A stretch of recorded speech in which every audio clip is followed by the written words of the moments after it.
На прошлом заседании был отправлен на доработку проект государственной программы «Жилище-2021» по оказанию оперативной адресной помощи нуждающимся в жилье. Реализация основного этапа программы была намечена на 2019-2021 годы. Это среднесрочный проект. В итоге в него были внесены изменения. Присвоение претенденту статуса участника программы осуществляется в случае, если данное лицо не обладало и не обладает на праве собственности жилым помещением на территории Республики Абхазия и фактически нуждается в предоставлении жилья для постоянного проживания. Или проживает в жилом помещении, являющемся аварийным и подлежащим сносу, находится в затруднительном материальном положении, не позволяющем самостоятельно улучшить жилищные условия. Программа «Жилище-2021» является президентской, разрабатывалась в течение полугода. На ее реализацию потребуется 90 миллионов рублей. В Абхазии подобного рода программ еще не было. В ней учтены интересы и гражданина, и государства. И впервые в условиях Абхазии применяется механизм, который, между прочим, был разработан с учетом соблюдения интересов как лиц, которые будут обращаться за помощью в государство, так и интересов самого государства.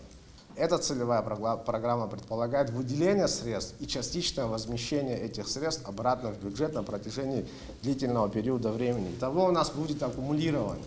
То есть государство предоставляет средства именно нуждающемуся лицу, и именно это лицо, уже обладая собственностью на жилье, его вопрос в принципе концептуально уже решен, на протяжении длительного периода времени, который будет установлен в соглашении, компенсирует частично.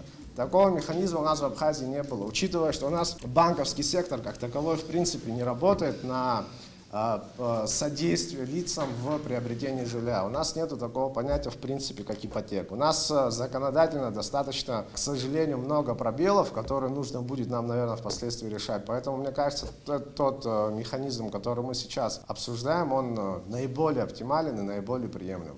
В итоге, после долгого обсуждения, проект был принят и направлен президенту. Министр иностранных дел страны Даур Ковы представил проект межведомственной целевой программы на 2019 год «Финансово-материальное обеспечение деятельности компетентных центральных органов государственного управления и должностных лиц, направленной на реализацию внешнеполитических задач по представлению интересов Республики Абхазия на международных женевских дискуссиях по безопасности и стабильности на Южном Кавказе». По словам министра, все мероприятия, описанные в программе, нацелены на формирование и продвижение положительного имиджа Абхазии на международной арене. Проект постановления был принят единогласно. Основной задачей, целью женевских дискуссий является выработка и последующее подписание договора о неприменении силы между Абхазией и Грузией. Данные дискуссии проходят под председательством представителей ООН, Евросоюза и ОБСЕ. Эта программа действовала в 2018 году, она показала свою эффективность, связанную с тем, что у нас появилась возможность привлекать различных специалистов из различных ведомств к работе на женевских дискуссиях.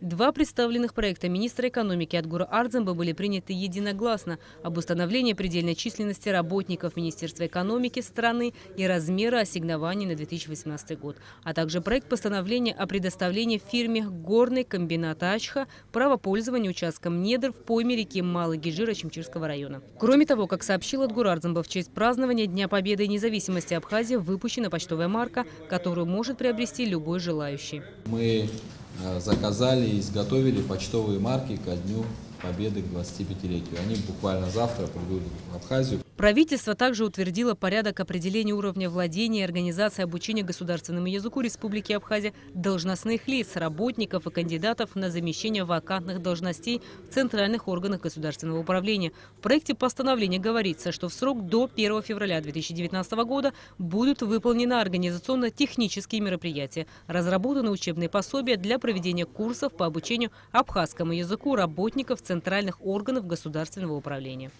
Рената Шака, Артур Каландя, Абхазское телевидение.